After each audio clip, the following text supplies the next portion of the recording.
person for changing my life. I appreciate it so much.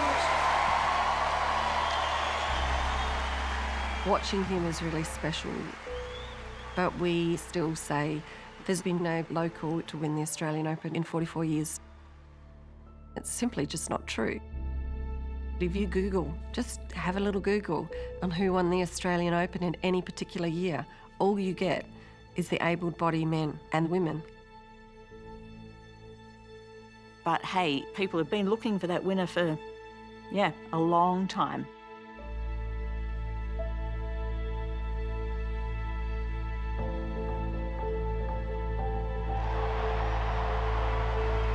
Would you please welcome from the United States, Danielle Collins. And her opponent tonight, from Australia, Ashley Barty.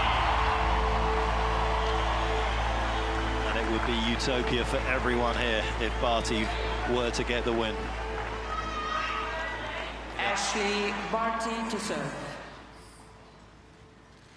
Ready, play.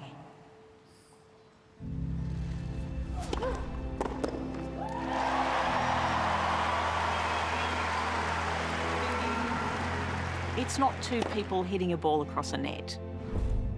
It's not Ash Barty and her opponent.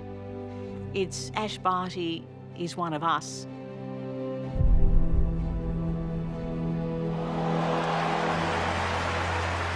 You're aware that it matters more.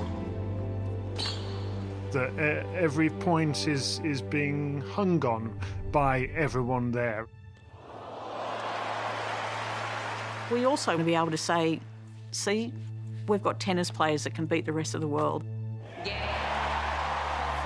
set from sporting immortality here in Australia. Ash Barty claims the opener, 6-3. She won the first set comfortably. She was cruising, and then things started to change in the second set.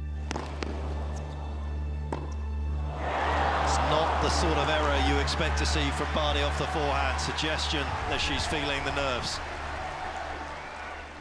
The crowd a little stunned at how the last few games have gone.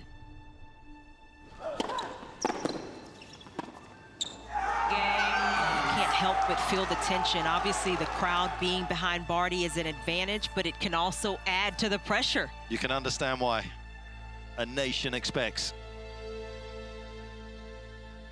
Everyone had doubts in their mind just because of the history and the difficulty of winning a Grand Slam at home and how it had eluded so many good players in the past.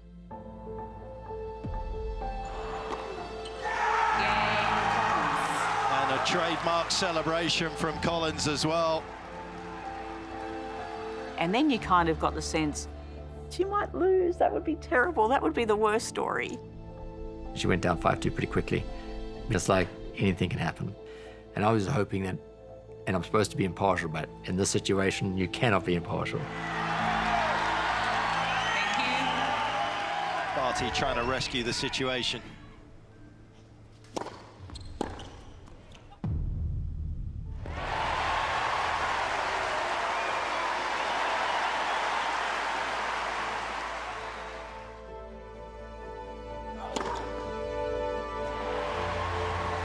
The smiles are back. The level of hope has increased. And that was a moment that felt like a painting, watching Ash Barty hang in the air. She's got the crowd absolutely rocking down here. Every single person in the crowd was cheering their faces off for Ash. Is the 44-year wait over? Thank you.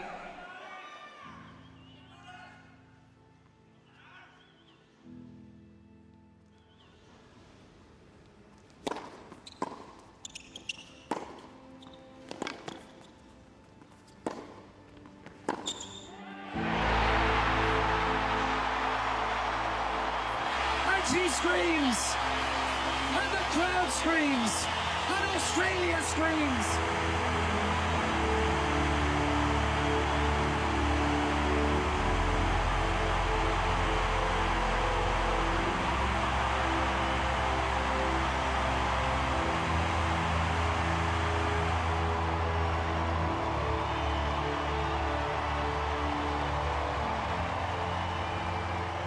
couldn't see my television through the tears. I spent most of the time crying. That visceral scream that she let out. Just seeing the pressure just let out of her at that moment. I have a little surprise. Would you please welcome a 13-time Grand Slam champion, 4-time winner here at the Australian Open. She is a legend of our game. Put your hands together for Yvonne Goolagong-Cawley.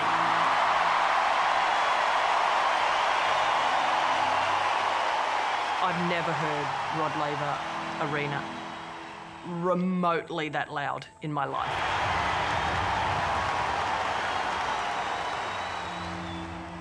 I think for a moment we become one because the whole of Australia forgets just for a little minute that there are so many obstacles and so many barriers that have held Aboriginal people back. Our women's singles champion, Ash Barty. And there just aren't many other ways in which Aboriginal women are celebrated to that level. I mean, this is just a dream come true for me, and I'm so proud to be an Aussie. So thank you so much, everyone. Kathy Freeman looking on at Ash Barty with Yvonne Goolagong-Cawley. Proud of their Indigenous roots as well, of course. Just goes to prove that you can excel in a very hostile sport. I think the level of attention in some ways is a bit of a tell, you know, that it's still so uncommon for Australians to see, you know, Aboriginal Australians at high levels of society. There's such an intense focus on it because white Australians want to feel better about it. They want to feel like this is something that's more resolved than it actually is. Australian society should lift Aboriginal people from grassroots all the way up and not just wait for them to win on a global scale. Let's hope that that's our future.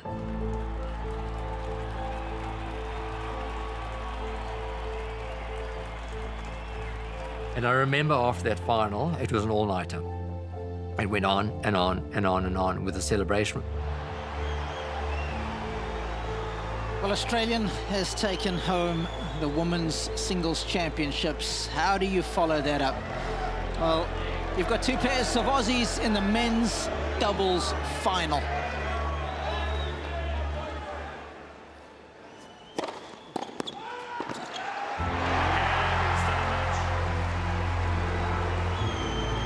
What a tournament this is turning out to be for Australia.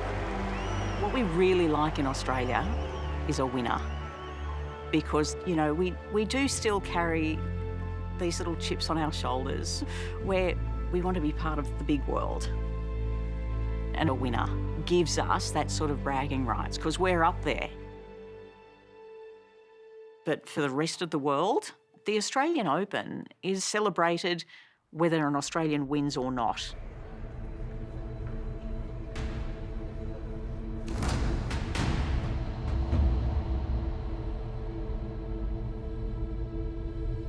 Nadal was injured. He wasn't going to play. We were on the phone having conversations in December whether he was even going to make the trip. But Medvedev was playing the best tennis, and he was the best player in the world.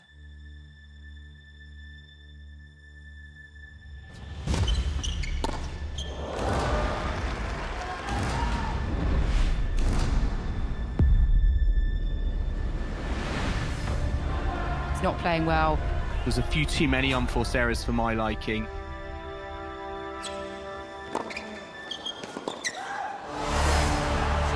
This is just basically an impossible task now for Nadal. I just thought he was going to die on the court. I mean, I think he sweat more gallons of water than anyone could put in their body. Medvedev won the first set, won the second set, and everyone was looking at their watches. Shall I go now so I can beat the traffic before the end of the third set? And you could just get that sense in the stadium. Please.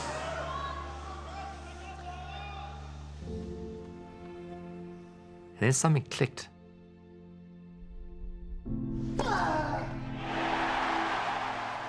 And it's Rafa. And everyone went like this,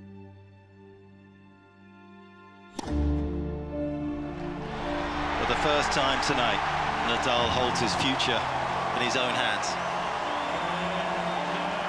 Fucking crazy.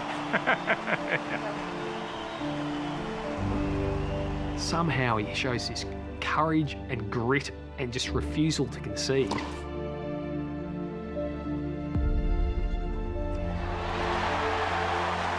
From crutches a few months ago to this point right now. And it brings up 3 championship points.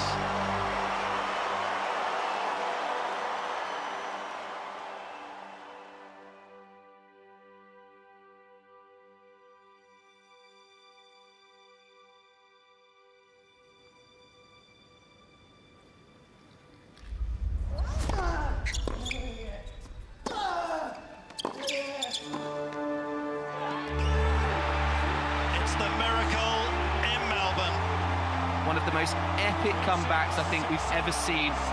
You know, it's this dream that we all have in our lives, that even when you think I've been counted out, I can come back and win.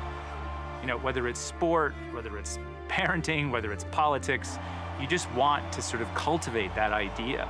And I think that that's what Nadal really embodied in that moment. And somehow it creates this collective feeling. You're somehow watching the human spirit, the capacity for strength, play out on this grand stage.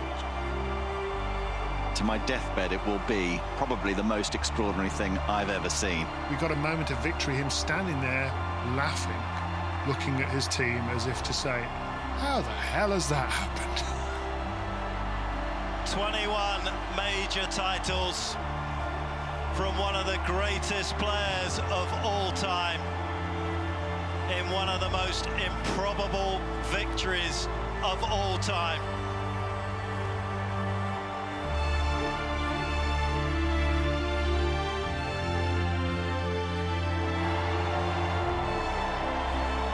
I think to the rest of the world, with all these crowds present, the world started to feel normal again.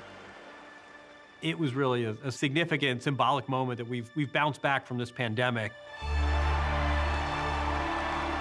I do feel that that is a whole part of this collective relief, and for that reason it feels perfectly timed. We're just buzzing about the story. It is the top news story, not the top sports story. You know, it's massive.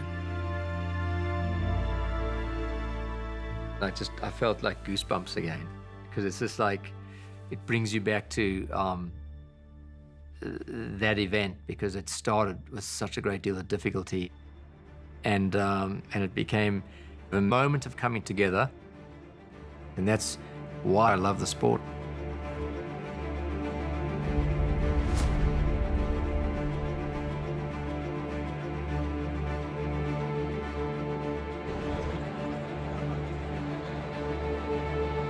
You know, the tennis wheel just keeps turning. It's the men's singles final on Rod Laver Arena. Please welcome Novak Djokovic. It's a very different reception to the one Djokovic received 12 months ago, where he was kicked out of the country.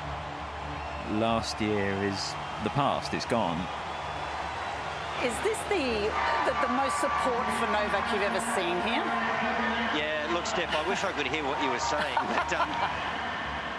I think there was real recognition there that here was a great champion who had a terrible experience the year before, but here's a new beginning.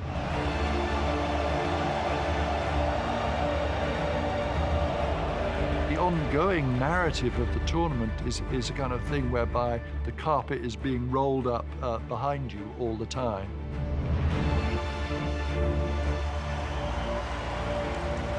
Nine-time winner of this event. We didn't get to see him last year. We won't really go into that.